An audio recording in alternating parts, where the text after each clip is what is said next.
नमस्कार, आप देख रहे हैं नवभारत टाइम्स ऑनलाइन और मुजफ्फरपुर से मैं हूं संदीप।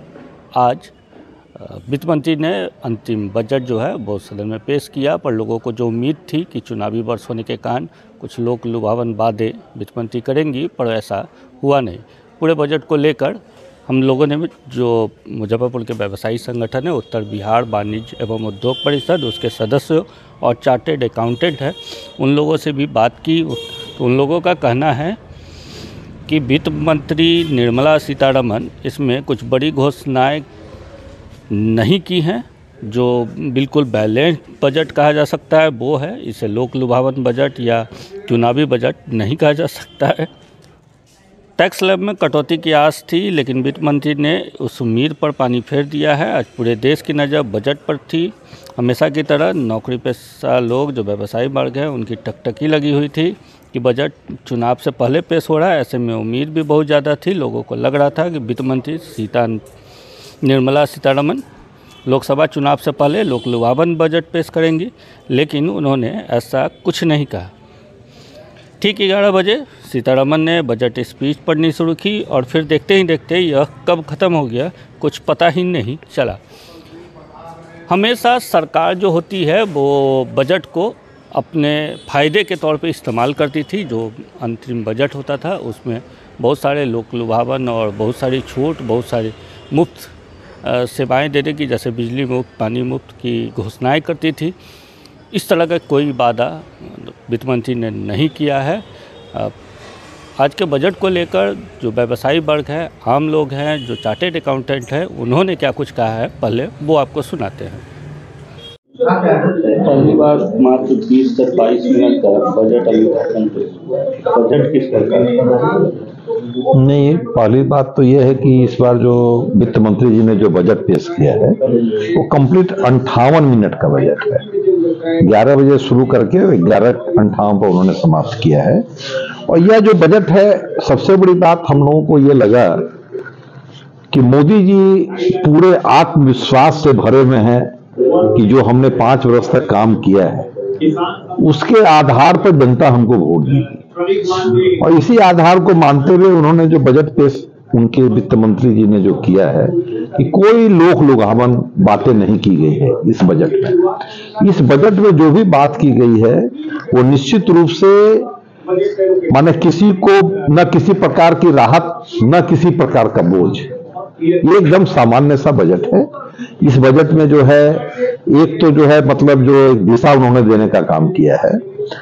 जो अभी हम लोगों का अयोध्या में राम मंदिर बना, तो ये एक इंडिकेशन था जिसका जिक्र उन्होंने आज के बजट में भी किया कि धार्मिक पर्यटन को कैसे बढ़ावा मिले।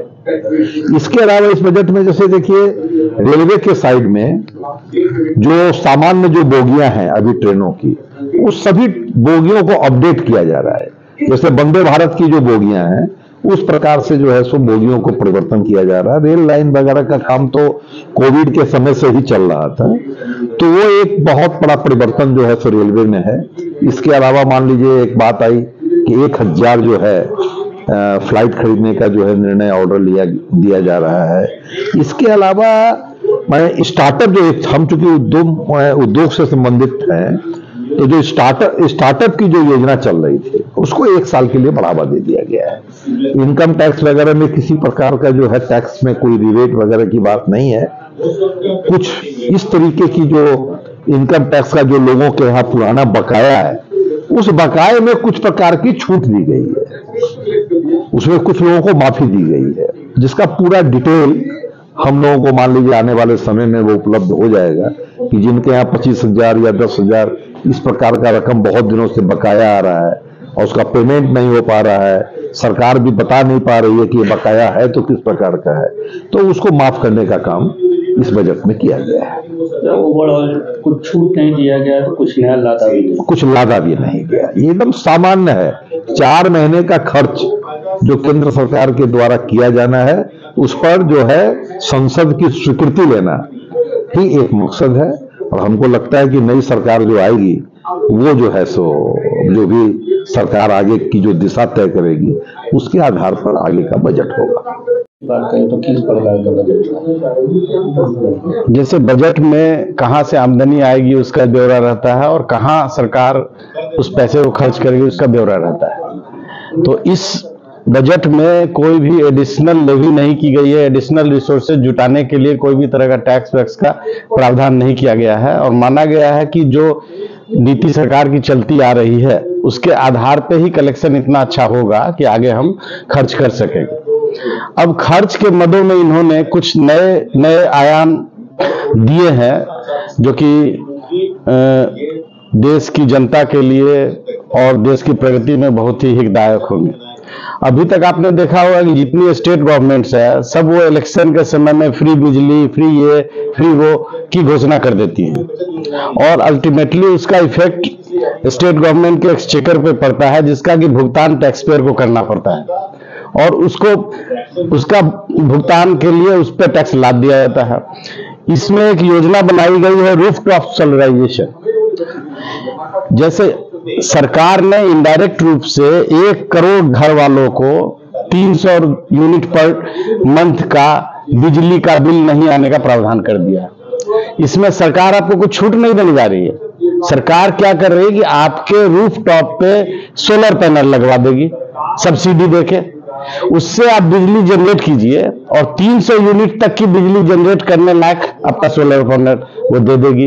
तो स्वतः आपका वो नेवर एंडिंग स्टोरी हो गया, कभी आपको कोई 300 यूनिट तक खर्चा नहीं करना है और न आपको 300 यूनिट का पैसा देने के लिए सरकार को दूसरे टैक्स पेयर का पैसा निकाल के आपको देना है। तो ये योजना मुझे बहुत अच्छी लगी कि भाई सोलर पैनल लगाने के लिए आपको 1 करोड़ घरवासियों को सरकार सब्सिडी देगी और उनको लगवाएगी ताकि वो 300 यूनिट जनरेट कर सके सोलर पावर से और उसका फ्री में उपभोग कर सके, किसी को कोई पेमेंट नहीं करना है।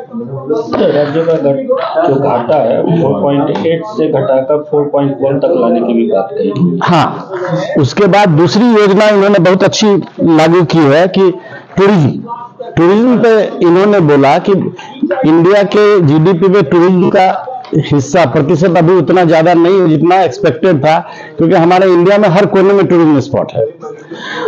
टूरिज्म में प्रॉब्लम क्या हो रही है कि टूरिज्म स्पॉट को डेवलप करने के लिए इंफ्रास्ट्रक्चर पे बहुत मोटा खर्च करना पड़ता है, जो कि राज्य सरकारें नहीं करना चाहती हैं कि भाई हम अपना जो टैक्स का कलेक्शन है वो अपना किसान को दें, उसको दें, हम टूरिज्म को से बहुत ज्यादा उनको लगाव नहीं होता।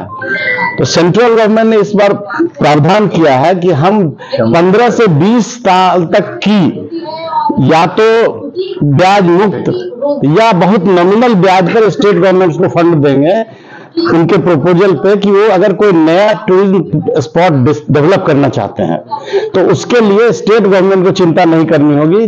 जैसे मान लीजिए 100 करोड़ का अगर वैशाली में कोई प्रोजेक्ट लगाना है बिहार गवर्नमेंट को, तो उसके लिए मोटा अमाउंट सेंट्रल गवर्नमेंट देगी 15 साल या 20 साल के लोन पे और बहुत कम ब्याज पे देगी, जिससे क्या है कि आप उसको डेवलप कर सकेंगे। तो रेवेन्यू तो स्टेट गवर्नमेंट को ही आएगी, फिर वो टूरिज्म डेवलप होगा तो, और आपको अभी उसमें आपके द्वारा संग्रहित कर से खर्चा नहीं करना है।